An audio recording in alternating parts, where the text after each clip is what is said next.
વાઘોડિયાના નંદેસરી ટેવી વિસ્તારની વર્ષો જૂની પાણીની સમસ્યાનો અંત ધારાસભ્ય ધર્મેન્દ્રસિંહ વાઘેલા બાપુએ કરાવ્યું ખાતમુહૂર્ત। નંદેસરી રામનગર નીલકંઠ ભીખાભાઈની ચાલીમાં હવે મળશે મહીસાગરનું શુદ્ધ પીવાનું પાણી। વાઘોડિયાના વિધાનસભાના ધારાસભ્ય ધર્મેન્દ્રસિંહ વાઘેલા બાપુએ આજે ટેબી વિસ્તારની વર્ષો જૂની પાણીની સમસ્યાનો કાયમી ઉકેલ લાવીને ખાતમુહૂર્ત કર્યું હતું। નંદેસરી રામનગર નીલકંઠ અને ભીખાભાઈની ચાલી સહિતના વિસ્તારોમાં હવે પાણીની કોઈ સમસ્યા રહેશે નહીં। ધર્મેન્દ્રસિંહ વાઘેલા બાપુએ જણાવ્યું કે અમારા ટેબી વિસ્તારમાં જિલ્લા પંચાયતના સદસ્ય, તાલુકા પંચાયતના સદસ્ય, પૂર્વ સરપંચ, પંચાયતના સભ્યો, કાર્યકર્તાઓ અને ગામના વડીલો, યુવાનો સૌ ભેગા થઈને ઘણા વર્ષોની સમસ્યા જે નંદેસરી ખાતે પાણીની હતી તેનો આજે ઉકેલ લાવ્યા છીએ। આ તમામ વિસ્તારોમાં ઘણા વર્ષોથી પાણીની ખૂબ મોટી સમસ્યા હતી। આજથી તમામ વિસ્તારોમાં મહીસાગરનું ફૂલ ચોખ્ખું પીવાનું પાણી મળતું થઈ જશે। સ્થાનિક આગેવાનો અને કાર્યકર્તાઓની હાજરીમાં પૂજા વિધિ કરીને ધારાસભ્યએ વિશ્વાસ આપ્યો કે હવે પછી આ તમામ વિસ્તારની અંદર પાણીની કોઈ સમસ્યા રહેવાની નથી। તમામને પૂરતા પ્રમાણમાં શુદ્ધ પીવાનું પાણી મળશે। વિસ્તારના લોકોની ઘણા સમયથી પાણીની માંગણી હતી। વર્ષો જૂનો પાણીનો પ્રશ્ન આજે હલ થઈ જતા સ્થાનિકોમાં આનંદનું મોજું ફરી વળ્યું છે। ધારાસભ્યએ તમામ કાર્યકર્તાઓ અને ગ્રામજનોને હૃદયથી શુભકામનાઓ પાઠવી હતી। सर्व विष्णुमयं जगदं विष्णु विष्णु विष्णु श्रीमद्भगवतो महापुरुष विष्णुराज्ञा बृहद्मानस्य अध्य ब्रह्मणो द्वितीय प्राप्ते श्वेतवराह कल्पे वैव।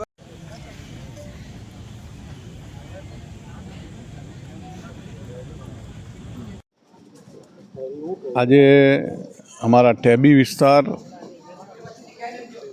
અંદર જિલ્લા પંચાયતના સદસ્ય ભાઈ શ્રી અને પૂર્વ સરપંચ દિલીપસિંહ, અહીંયાના પંચાયતના સભ્ય ભાઈ શ્રી ચંદુભાઈ અને સૌ કાર્યકર્તા અને ગામના વડીલો, યુવાનો સૌ ભેગા થઈને ઘણા વર્ષોની સમસ્યા જે નંદેસરી ખાતે પાણીની હતી, અમારું ટેબી વિસ્તાર હોય, રામનગર હોય, નીલકંઠ હોય, ભીખાભાઈની ચાલી, આ તમામ વિસ્તારોમાં ઘણા વર્ષોથી પાણીની ખૂબ મોટી સમસ્યા હતી।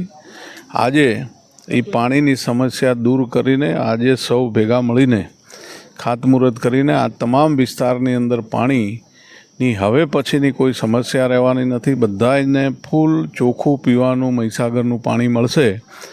આ તમામ પ્રકારની વ્યવસ્થા અમારા સૌ કાર્યકર્તાઓએ આજે ખૂબ ઉત્સાહ સાથે આ વિસ્તારના ઘણા સમયની માગણી હતી, એ માગણી આજે સંતોષાઈ ગઈ છે અને તમામને પૂરતા પ્રમાણમાં પીવાનું પાણી શુદ્ધ મળવા માટે આજે અહીંયા પૂજા વિધિ કરીને આ તમામ વિસ્તારને પાણી આપવાની આજથી જ શરૂઆત થઈ ગઈ છે।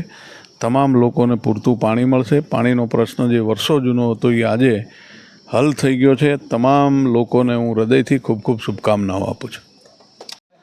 અમારા વાઘોડિયા વિધાનસભાના ધારાસભ્ય આજે અમોને તન મનથી જે આ પાણીની સુવિધા આપી તે બદલ હું એમને ખૂબ ખૂબ અભિનંદન પાઠવું છું।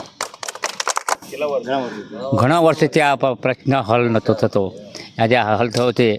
આજે મને આનંદ થાય છે અને મને રડવું પણ આવે છે। મારા વિસ્તારની અંદર આજે પાણી આવી રહ્યું છે, મહીસાગરનું પાણી।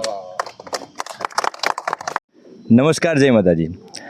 આ સમાજ માટે સાહેબ આપણું યોગદાન કેટલું એનો સૌથી ઉત્તમ ઉદાહરણ આજે અમારા ધારાસભ્યશ્રીએ પાઠવ્યું છે। આજે વર્ષોથી જે પાણીની સમસ્યા હતી એ આ ગામના વડીલોએ, આ વિસ્તારના લોકોએ સૌએ ભેગા થઈને એક વિનંતીપત્ર આપ્યો, એમને રજૂઆત કરી કે અમારે આ એક તકલીફ છે। એ તકલીફની નોંધ લેતા આ સૌ લોકોએ એને કાળજી રાખીને આના ઉપર પૂરેપૂરું ધ્યાન રાખીને આ જે પાણીની વ્યવસ્થા પૂરી પાડી છે એ બદલ મારા સૌ આગેવાનો વતી, મારા ગામના લોકો વતી, ધારાસભ્યશ્રીને અને ગિરિરાજસિંહને, જિલ્લા પંચાયત સદસ્યશ્રીને, સભ્યશ્રીને, સૌને અમારા ગામ વતી ખૂબ ખૂબ આભાર। જય માતાજી।